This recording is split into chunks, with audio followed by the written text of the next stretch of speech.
मंडावली के मन कामेश्वर मंदिर में श्रीमद् भागवत कथा का आयोजन यजमान विनोद कुमार शर्मा एवं श्रीमती सुमन लता शर्मा द्वारा किया जा रहा है, जिसके कथा व्यास आचार्य पंडित श्री संजय पांडेय जी महाराज हैं। कथा व्यास जी ने आज की कथा में भगवान विवाह एवं रास लीला का बड़े ही सुंदर ढंग से वर्णन किया है।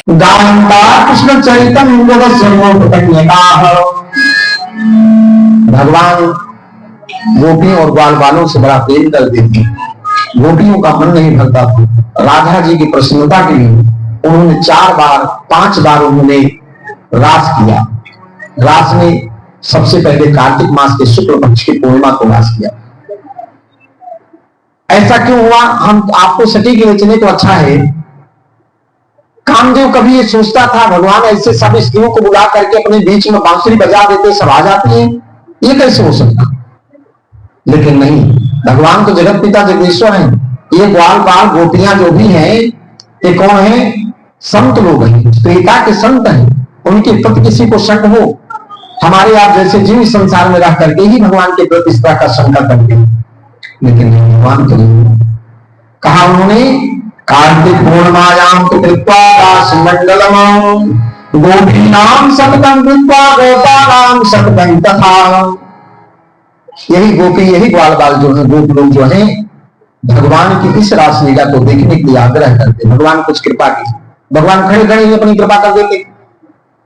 कामदेव आया, कहा तुम गोपियों के बीच में बैठ करके आप मस्ती मारते हो, आप सोचते हो हम है नहीं, अगर हमारे रहते आप कोई रास कर ले जाओ तब तो मैं समझू। तो कहा ठीक है, इस कार्तिक पूर्णिमा को हम व्यवस्था करते, चलिए रास मंडल और उस स्थान पर आप भी आए और हमारी ये सारी गोपियां आई। राधा जी को बहुत दिन देखे हुआ था, इसमें राधा की प्रसन्नता के लिए भगवान ने रास मंडल रचाया है, रास का उपाय किया। भगवान ने बड़ा ही सुंदर व्यवस्था किया। कार्तिक पूर्णिमा में और अभी अपनी छत पर आप चढ़ जाए और किसी मंदिर के कलश पे पीतल का कलश या तांबे का कलश लगाओ और पूर्णिमा की रात्रि हो, अपने मंदिर से छत, अपने घर की छत से चढ़ करके मंदिर के कलश को दर्शन करें। पूर्णिमा की रात में वो कलश की आभा कैसे दिखती है, आप कभी देखे हो तो बताएं। जैसे वो आभा चमकती है सुंदर, उस रास मंडल की व्यवस्था, उस स्थान का वातावरण भगवान ने वैसा ही बनाया। और भगवान सभी गोपियों के लिए सुंदर निमंत्रण दे दिया, सबको आना। वहां कोई पुरुष नहीं आए। गोप और गोपियों में अंतर इतना दिया, वही गोपी वही गोप है जो अपने इंद्रियों को अपने बस में करके रहते हैं, जो अपने इंद्रियों को अपने बस में करके रहती हैं और भगवान से मिलन करते हैं। जीव का शिव से मिलन होता है, इसमें कहां संदेह रह गया? भगवान का जो मिलन होता, भगवान का जो प्रेम हो रहा है, जगत के जीवों में वह प्रेम नहीं रह जाता है। जो भगवान से प्रेम कर रहा जीव, वह प्रेम करने वाला तो संसार कोई पूर्व संत रहा जिसने भगवान से अक्षय प्रेम किया था। उस प्रेम की लालसा को लेकर के यहाँ आकर के द्वापर में भगवान से आज मिलन करवा।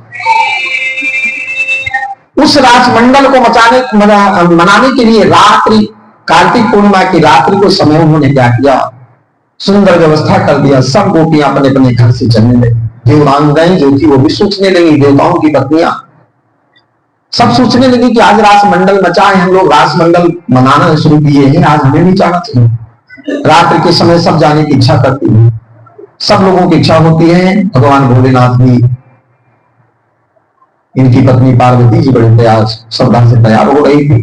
भोलेनाथ ने प्रश्न किया, देवी आप कहां जा रही? बोले भगवान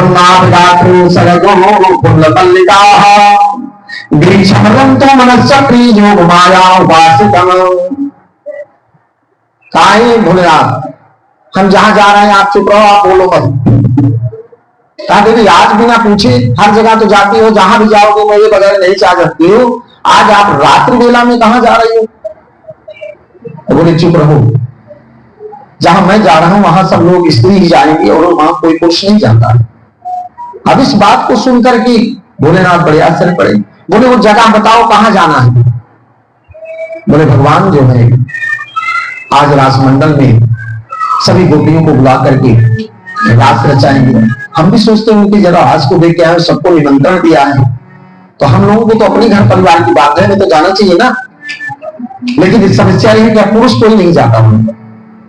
अब पार्वती जी जैसे इसको समझाई भोलेनाथ पीछे पड़ गए, बोले हम तो बहुत दिन हो गया उनका दर्शन किए और हमें भी ले चलिए। ना वहां नहीं जा सकते, वहां कोई भी पुरुष नहीं जाएगा, केवल स्त्री ही जाती है।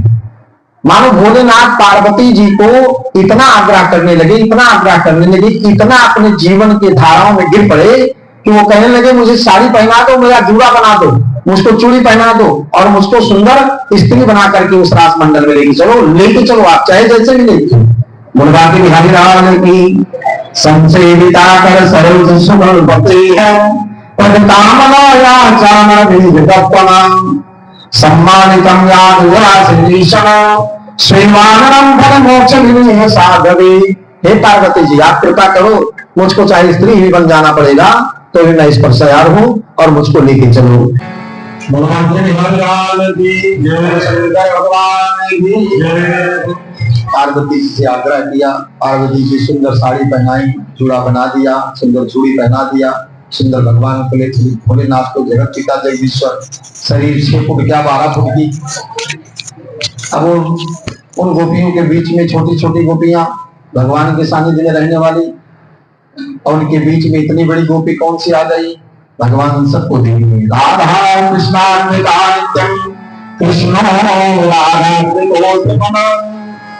वृंदावनेश्वरी राधा राधा मया।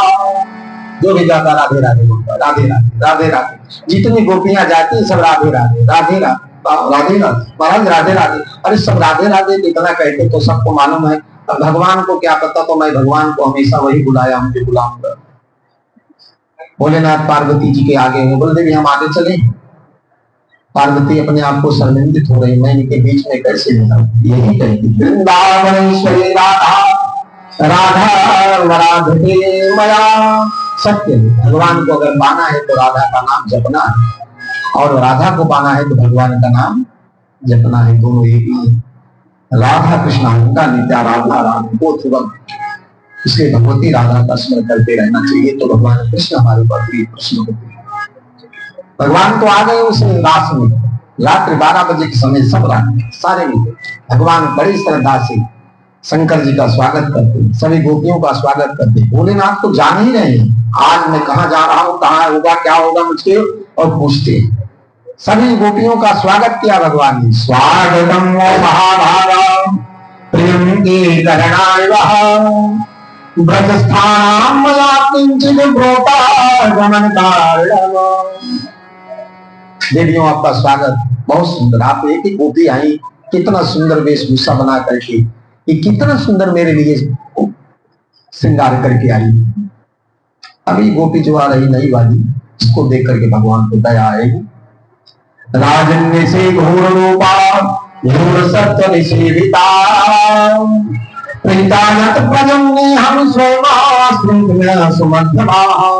भगवान भोलेनाथ इन गोपियों के मध्य में आकर के जैसे अब भगवान के पास इनका उनका दर्शन सुना है, और जैसे वहां पहुंचते इतना उतावलापन भोलेनाथ के पास कि जो साड़ी उन्होंने आगे घूंघट लगाया था वो तो खिसक गई और जूड़ा बाहर निकल गया, भोलेनाथ के सर तो बाहर निकल गया। अब देखा भोलेनाथ को तो कहा बस कहा मुझको बोलना मत, मैं तो आपका दर्शन करने आया हूँ गोपियों के पीछे।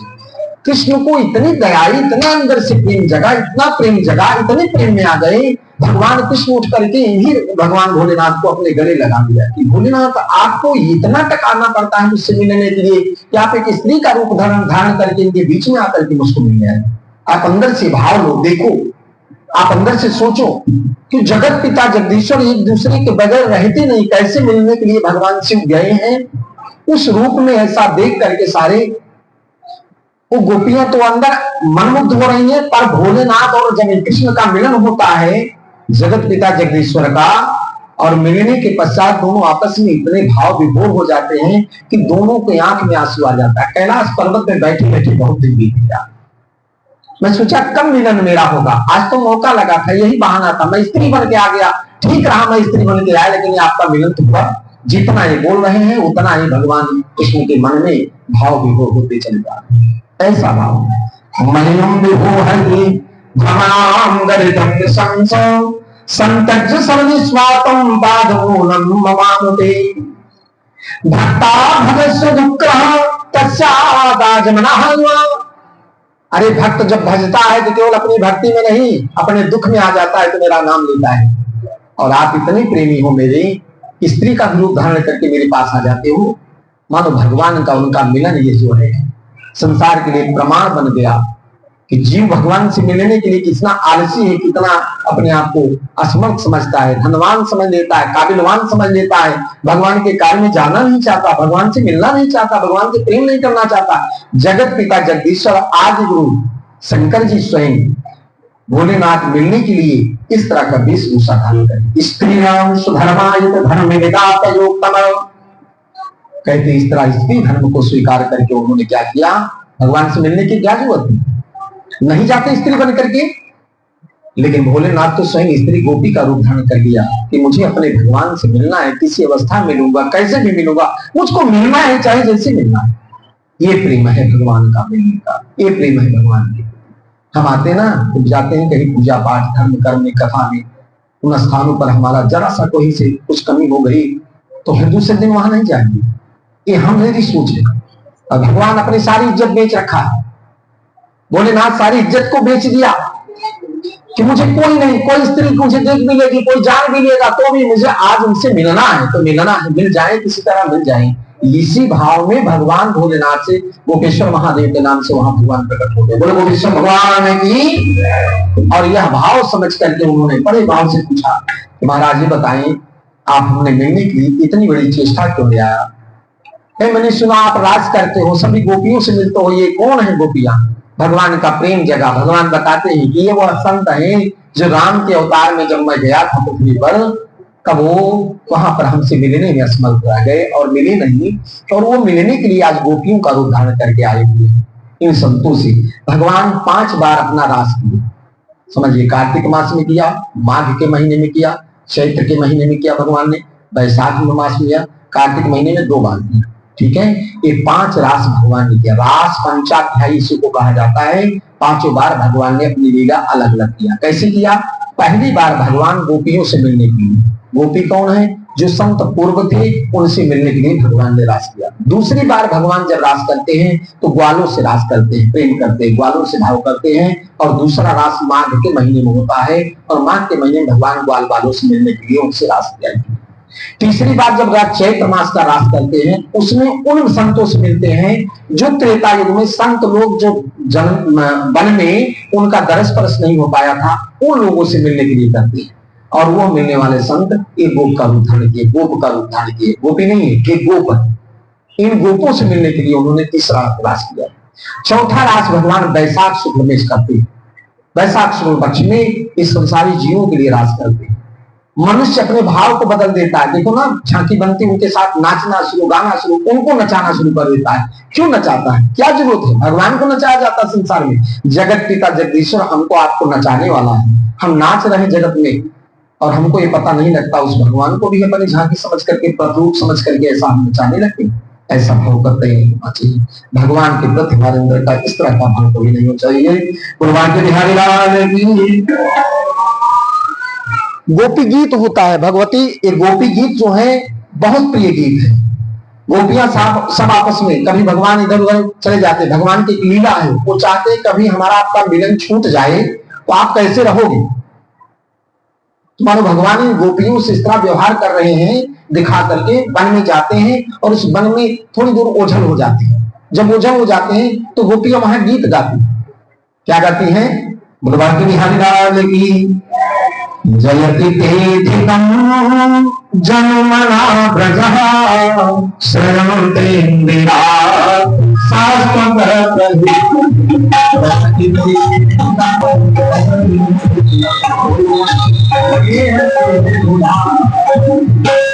ऐसा नहीं, जगत का स्वामी जिसे हमने नेह लगाया।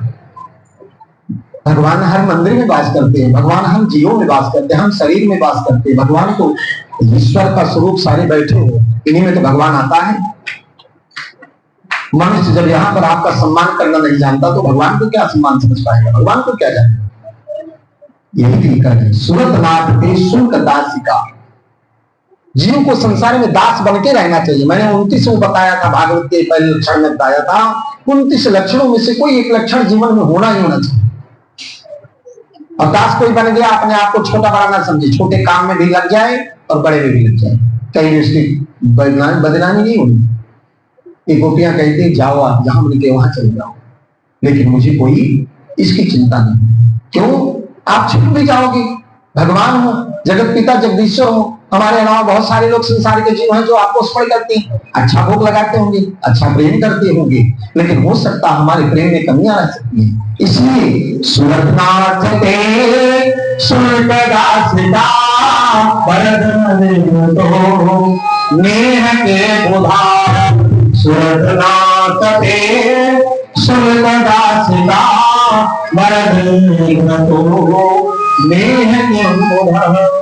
मुझे किस बात करनी है, कौन सा प्रेम?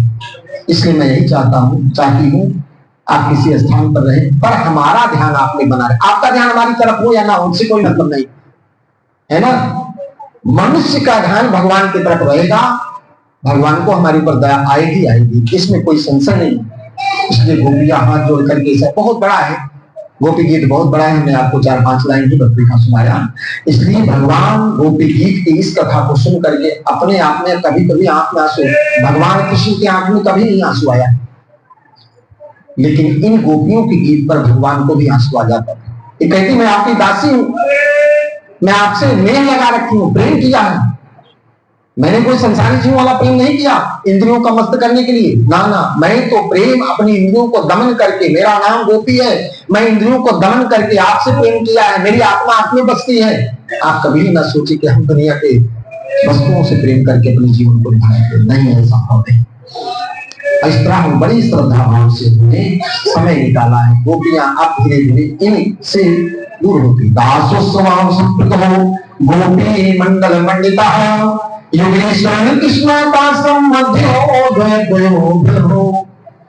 भगवान अगला रास जब करते हैं, एक गोपी के साथ एक रूप धारण करके रहते हैं।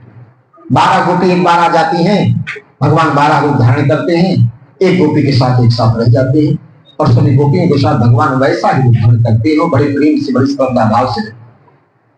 तो प्रेम क्या किया है? कृष्ण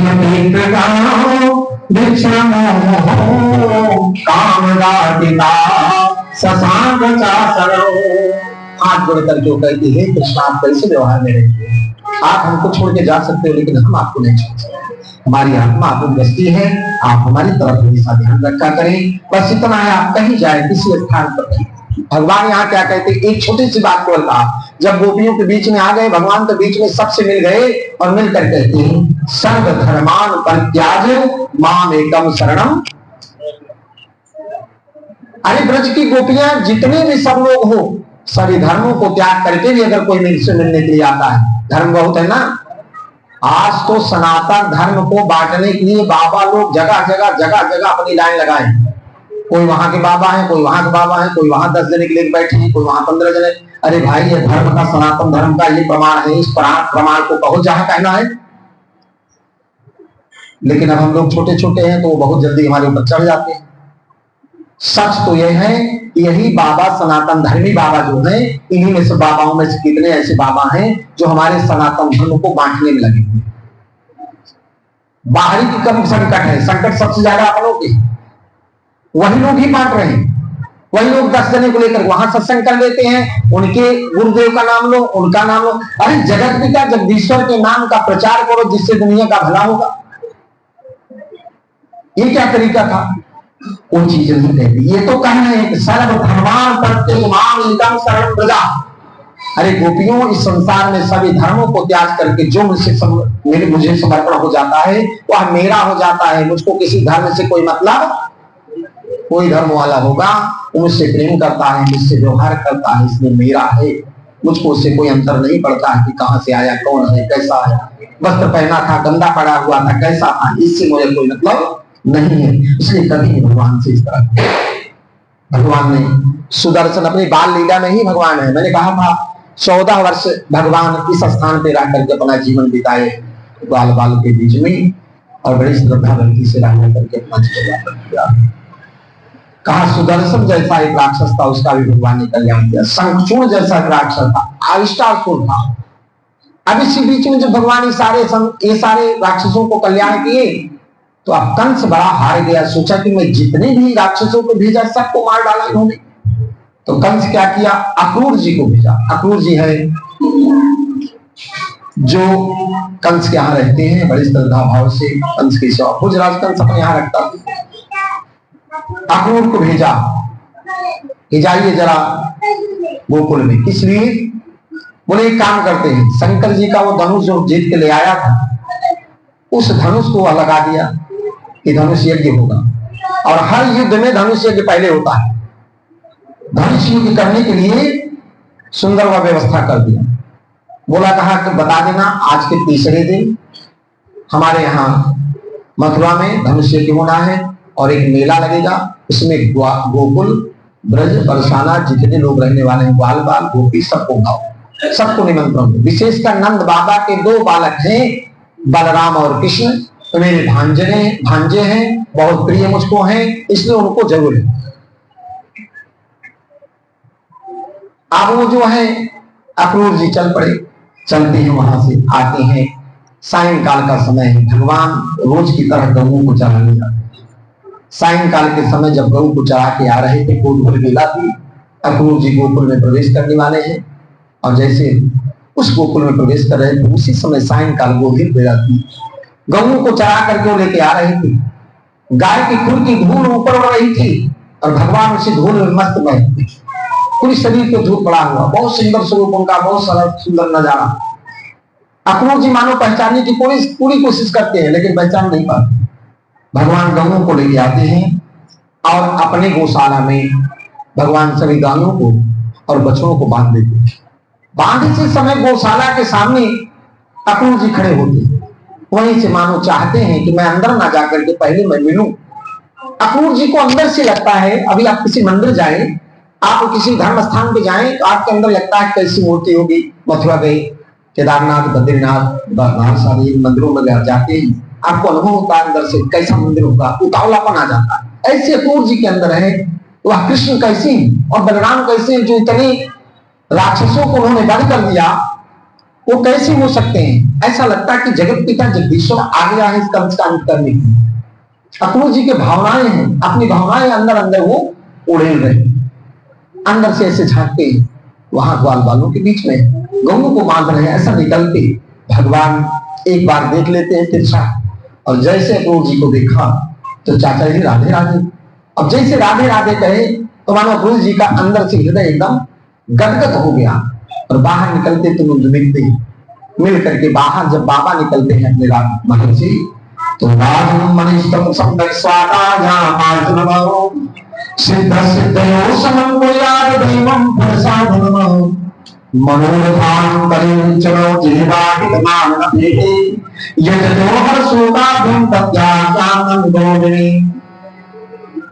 जैसे बाबा मिले, बाबा को राधे राधे बोले और अक्रूर जी साथ बड़ी श्रद्धा भाव से बाबा के साथ अंदर गए। अंदर ले गए नंद बाबा, उनका सुंदर स्वागत किया, उनको भोजन प्रसाद कराया। रात की वेला हो गई। भोजन कराने के पश्चात जब शयन के लिए जाने लगे, अक्रूर जी ने कहा बाबा हम आपके पास इसलिए आए हैं, आप जानिए। आप कल सुबह अपने ग्वाल बालों को, गोपों को लेकर के, बैलगाड़ी सजा करके और सबको लेकर के, और विशेषकर कंस ने आदेश दिए हैं कि आप अपने कृष्ण और बलराम दोनों बेटों को लेकर के, वहां एक मेला लगा है, वहां चलना है। वहां उन्होंने धनुष यज्ञ भी रचाया है, उसमें सबको चलना है। अब सुनिए, इतनी बड़ी लीला बता दिया।